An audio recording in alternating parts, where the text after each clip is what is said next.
Usually just roll with it. And then, so we're live now.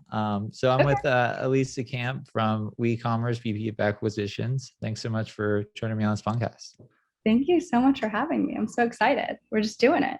Yeah, we literally just kind of at like, what do we want to talk about? And then we just hit record. So my first question, and I'm sure others are wondering this too, is give me a little bit of background about WeCommerce. What do you guys do? What is your background?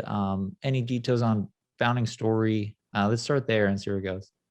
Awesome. And I should apologize for I don't know if you can hear this, but the expressive soccer watching outside. I'm in New York City and there's like this very excited bar across the street. Anyways, I don't know if you can hear that, but What kind of bar is it? Is it like, I think it's a European bar and they're watching the soccer matches, football.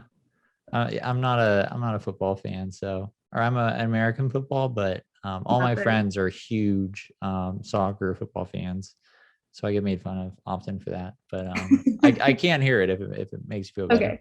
Okay, good. Well, I get FOMO every day. I'm like, gosh, should I go outside and be watching? But anyways, here we are. So okay, WeCommerce.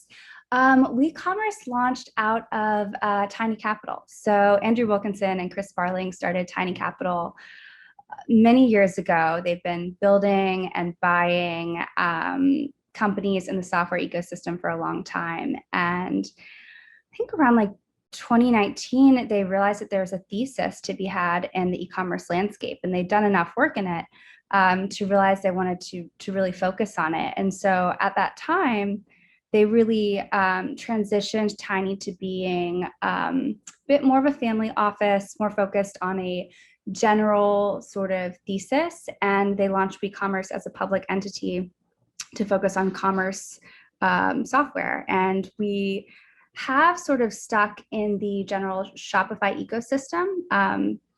To date, it's growing at such a healthy clip. We feel like there's a ton of opportunity there. And so that's been the focus ever since. And as a result, we've done a couple acquisitions since. We have about 7 companies in our portfolio.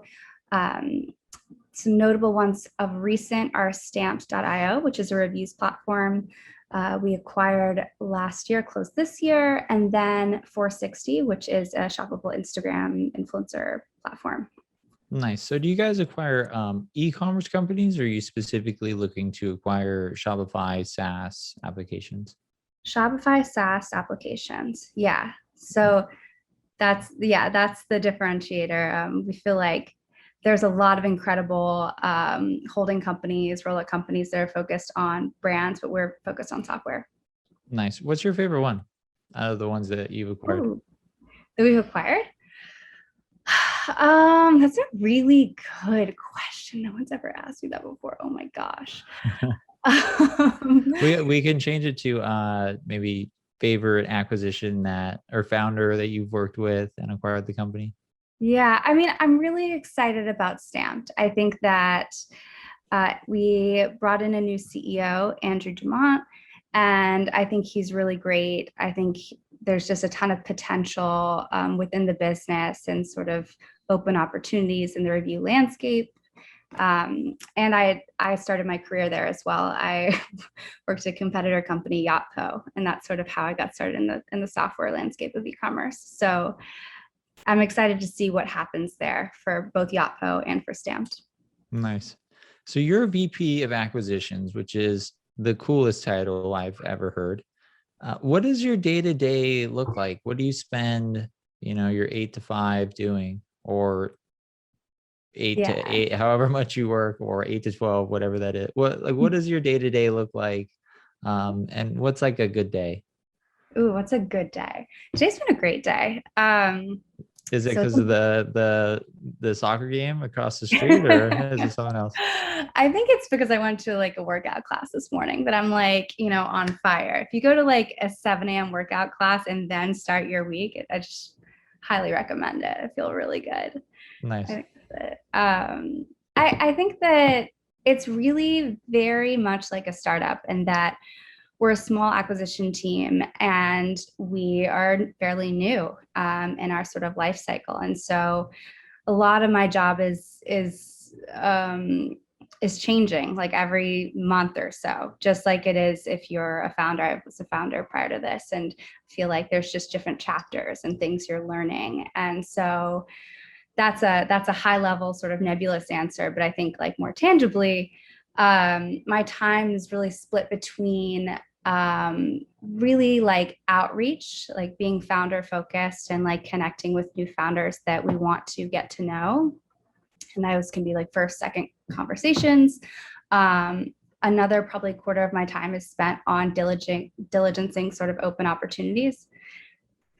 Quarter of my time, I guess that might be a little bit slight. It can sometimes be like 100% of my time. That can really take over from like a time management perspective.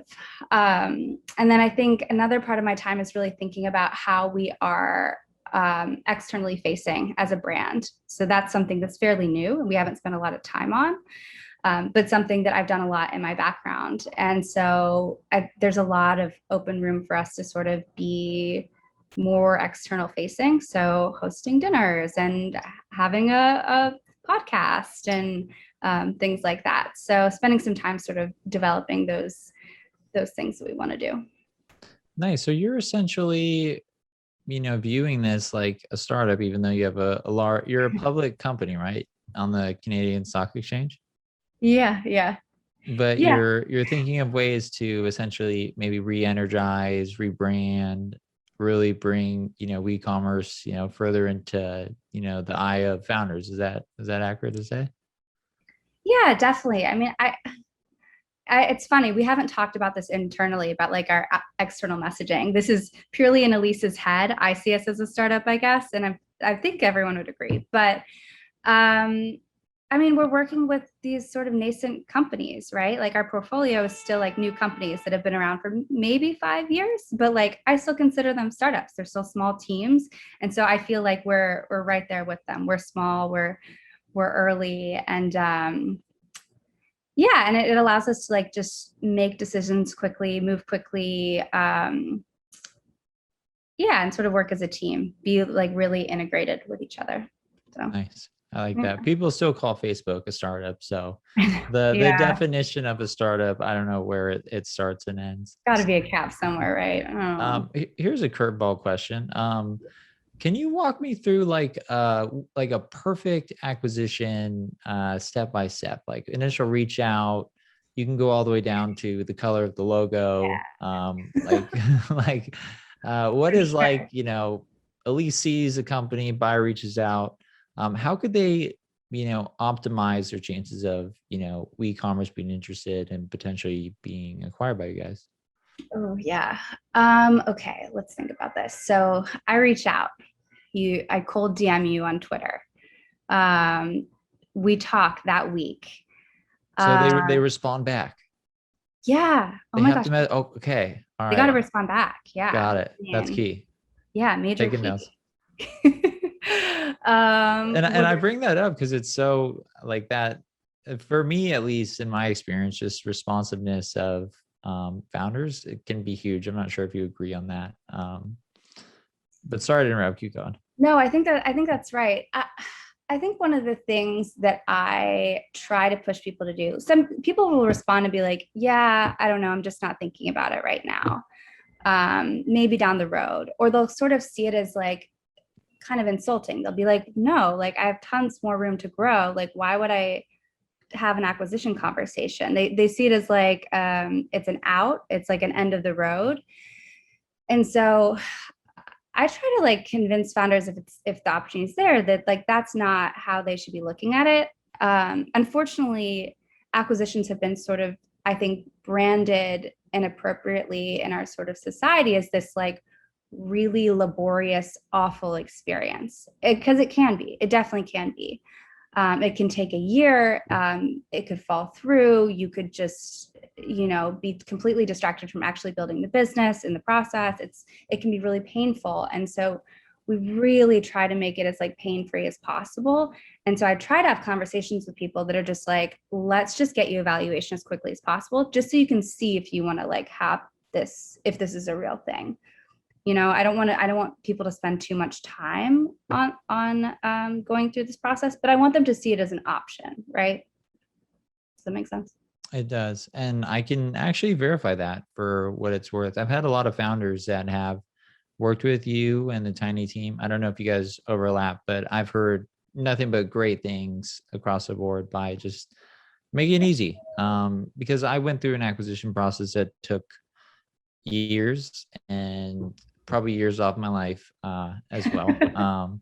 Yeah. So I think a lot of founders will definitely appreciate that approach. In terms of like, sort of like the size of businesses that you're looking to acquire, can you give any details on that, like profitability, revenue Yeah. size, or maybe even something that like you're looking for actively today? Yeah. We typically say that $1 million in annual revenue is sort of our starting point. Though we'll sort of flex on that a little bit. And then max, we're saying sort of 50 million in annual recurring revenue, which is a lot. That's like a huge range. It's massive, right? Yeah.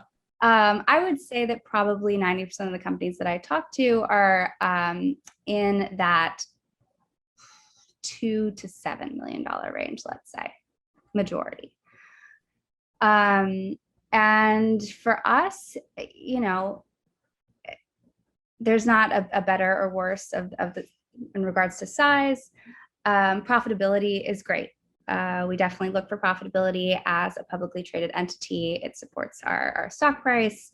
And so we do want to be able to at least see that there's a path to profitability if there isn't one. So I think like a dream target is like having 40% EBITDA margins. But I've seen everything under the sun. I've seen, businesses that are doing like, 10 million in ARR that have like 80% margins. It's kind of crazy. And I've seen the exact opposite. So did you acquire that business? 80% margins? Not bad. I don't know. Can't say too much. Okay. But yeah, I definitely never go in with any expectations. Like I kind of see myself at this point as like a walking, talking benchmarking system, since I have talked to so many.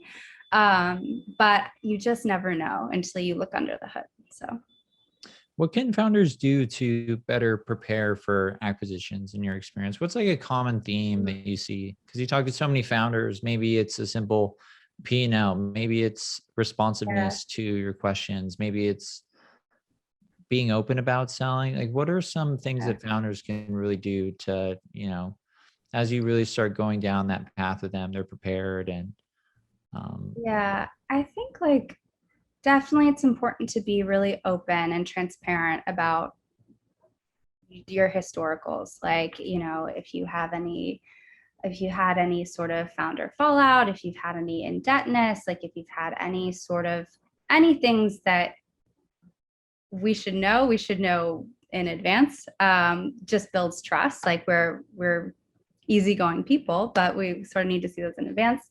And I think from like a materials perspective, it definitely helps to be fairly organized. We don't expect someone to have like a full-blown data room, especially if I'm reaching out to them. Like, why would they if they're not going through a full process?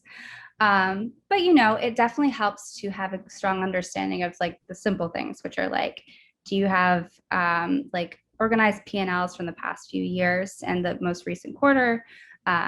Churn metrics, like you and I have talked about this a lot, like just having an understanding of your customer cohorts and retention and like any changes on that end is just so important to us. It's a little scary when a founder doesn't have that together. What else from like a materials perspective is really important? Honestly, what about from like a relationship standpoint? I know you mentioned like transparency. Mm-hmm. I'm sure just being a stand-up person is a no-brainer. Is there any sort of things that, when maybe margins are like a little bit lower, but they kind of paint the story of, we've been, really maybe we've been growing the business or operating the business at break even. And like that scenario, is there anything a founder can do to, just stand out in terms of like a person that you'd want to work with? Yeah, I think definitely like storyline matters. So if there is like, if they're a, if they have a secret sauce in general, like we're here for it. So we're also flexible in like our model, right? We're not buying businesses to completely like tear down the team and the founder and start afresh. Like we talk to the founder, we work backwards and say like, do you want to stay? What, if you're going to stay, what would that look like? Like, do you want to keep a certain amount of equity?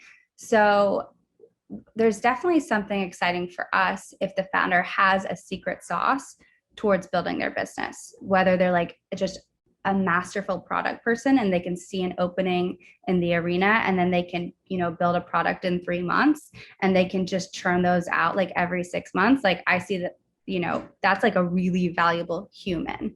And like, we just want to be around them. Right. Or they are like a growth marketing, like expert. They like really like good with products. They've hired the right people on product, but really they know how to get their app or their software out there. Like we want to know their secret. So there's like a lot of intangible values there too, that like goes just so far beyond like finding a revenue multiple or something like that. Nice. And then how often do the founders that you work with stay on board after you acquire their company? I know it's optional. You give them, Yeah. if they want to walk away quickly, that they can. If they want to stay on, they can. How often do founders stay on, and what does that typically look like? Yeah, I don't know if I can like, there's been enough for there to be like a lot of pattern recognition there.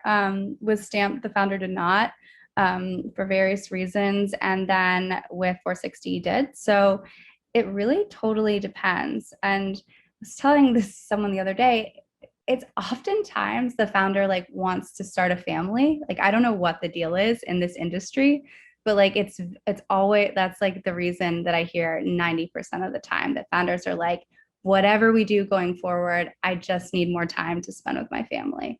And so it's very interesting to sort of solve for that. That's kind of awesome. Right. You're starting families with acquisitions. That sounds kind of weird as I say it, but yeah, I Well, we're mean, just trying to solve for their needs, like what an figuring awesome out. part of your job is you get to enable people to move on and, start a family, move on to another business, whatever it may be. So that's how I view acquisitions, at least, is, sometimes you get to a point where you're ready for a change. You want Yeah. to start a new business, start a family, buy a home, for a wedding, whatever. That's what acquisitions pay for. You pay Hmm. off student loans. Um, For life so change. Yeah. yeah, so that's awesome. What's the hardest part about your job? Oh goodness. Um, Speaking to venture capital. I don't know if I should say that. Yeah, I I mean, think I I just think everybody has, a hard time with that. There's like right? two, three founders maybe that don't, but yeah, that's a tricky one. Yeah, it's like apples to oranges. Like it happens so regularly that founders are evaluating selling versus taking on more capital from venture, and it's just they're opposites, and it's just kind of funny that that's a regular thing. It's tough. Yeah, a short story there. So on my first business, that's exactly how my initial angel investor sold his business. He was in a position where he was going to either raise capital or sell a business, and he had term sheets on both sides. He ended up selling the business. It's now worth billions of dollars, literally billions of dollars. No. And he's doing fine. He sold the business for 50 million bucks. His name's Christian Friedland. He started a company called build.com, and he sold it in '06, right before or '08, I believe, right before the crash. Oh my God. So, it's kind of one of things like bird in the hand, two in the bush. You might have something of immense value. His life is great. He's in Puerto Rico now. He's a happy individual. But every once in a while, he'll kind of. I talk to him frequently still, and he's like, "God, I should have kept that company." Why did he sell? What was the? It was I don't want to speak for him too much personally, but it was a situation where this company was looking to acquire either his company or another company, and he ended up selling his company, and then the company that wasn't acquired, his company later acquired for at a much lower valuation. And so they had a way of reducing basically the cost of their supply chain or whatever. They literally sold toilets on the internet. That's how they started. They have the coolest. I did a podcast with him when I first started doing this. So for anyone listening, check it out. Christian Friedland's like the closest to an Ari Gold I've ever met in my life. A genius, absolutely hilarious, and one of the best humans I've ever interacted with. But that story came to mind. Wow, I'm gonna listen to that later. So I guess this, final questions. What do you like to do for fun, Elise? Tell me a little about yourself on like a personal level. Oh, that's so nice. Thanks for asking. It's very sweet. Of course. I try to be a nice guy. Yeah, you are a nice guy. Thanks. Let's see. I have a dog, so I spend a lot of time with him. So I What feel kind like of dog? he's a Bernedoodle. I love doodles. Really? Yeah, they're like pillows. I mean, like literally don't like. I don't mean like I'll lay my head on it, but it's just like such a cuddly animal. I love So it. cuddly. Yeah. Yeah. He's usually like really involved in calls. So I'm surprised he is asleep right now at my feet. Or else I would get him up here. But so yeah, a lot of dog park time. Let's see, a lot of reading. I'm a big reader. What's your favorite book?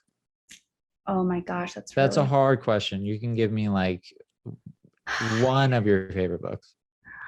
Okay. The Glass Bead Game. Do you know that?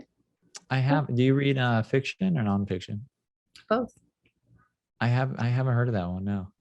Really? No. Oh. I'm an avid reader. I have a huge. Oh, you're gonna really like this. 3 books. You're gonna really like this. I'm gonna study. It's Herman Hesse. Hesse. What's it about? It's about life. That's pretty I don't. broad. Yeah, I don't quite know how to explain it, but it sort of puts into perspective like careers and life and choices, and it's really good. What do you like to read? I pretty much only read business books. It's a habit I need to break. A friend recommended World War Z recently, the book, because that's one of my favorite movies.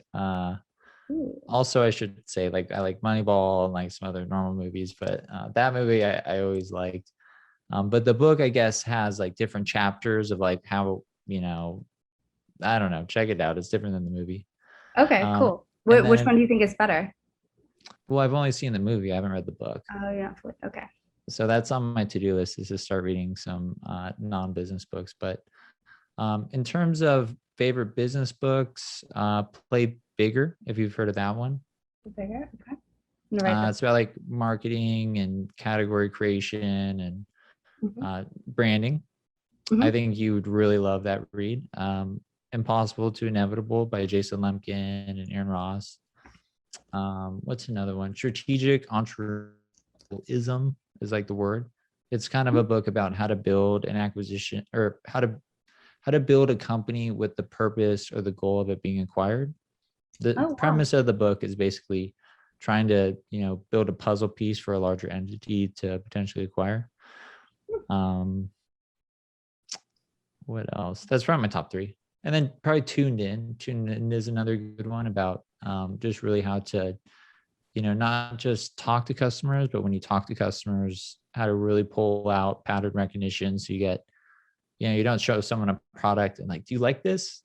They're almost never going to say, no, I hate it. You can really get that honest feedback. I'm I'm reading Never Split the Difference. I don't know if you've read that before. I haven't. That's on my list of like, everyone's read it. I haven't. I need to Right. read that one. Yeah, it's, I mean, really good. Like, love the lens that it's coming from. The author, like, worked in FBI for a long time and negotiated hostage situations, and very interesting. Like, a little bit hard to get through, but like I'm like 75%. I'm like looking at the percents every like few pages. I'm like chugging through. So it's Nice. interesting. Hoping to employ some of these strategies. We'll see. Nice. I'll check both of those books out, I promise. So I guess final question. There's a lot of entrepreneurs out there looking to sell their business. Why should they potentially consider selling to WeCommerce, and how do you help founders achieve what they're looking to do? Yeah, I mean, I definitely think that choosing the right partner is really important, and every business is so case by case that I can't sort of say like we are the right partner for everyone for the X reason. But I think we are the perfect partner with certain companies for that reason. We're very specialized in what sort of value we think that we can provide, and we think about the founder and what they're looking for and what their next sort of 10 years should look like. And we want to build businesses for the long term. So we're making bets in sectors of e-commerce that we feel really strongly about and feel like we can really add value to in the next 10 years. So yeah, I don't know if that gives it's not a hard driven pitch, but that's the honest answer. Is it's highly specific, and we think that we have an exciting road ahead. Again, we're a startup. We think this is just the beginning. So it's going to be a fun future for WeCommerce. I love it. Yeah. If you got a Shopify SaaS application with revenue from $1 to $50 million, definitely reach out to Elise. DM me. Elise, how can people get a hold of you? Yeah. You can email me actually. I don't know, Elise at WeCommerce.co, totally fine. Or you can DM me on Twitter, and I think should work on this. It's DeCamp_Elise. All right. Elise, thank you so much for joining me on this podcast. It's been a pleasure. Thank you. Appreciate it. It's really fun. Cheers.